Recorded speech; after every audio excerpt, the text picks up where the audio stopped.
పూజలే చెయ్యాలంటే గుడికే వెళ్ళాలమ్మో, పుణ్యమే దక్కాలంటే ఉడికే రావాలమ్మో.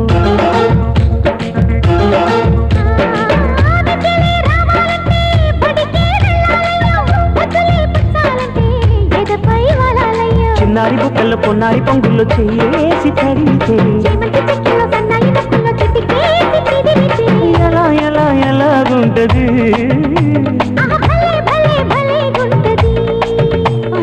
ఎలాగుంటది ఎలాగుంటది, మొదటిసారి మనసు కడితే ఎలాగుంటది, మొదటిసారి ముద్దు పెడితే ఎలాగుంటది, భలేగుంటది.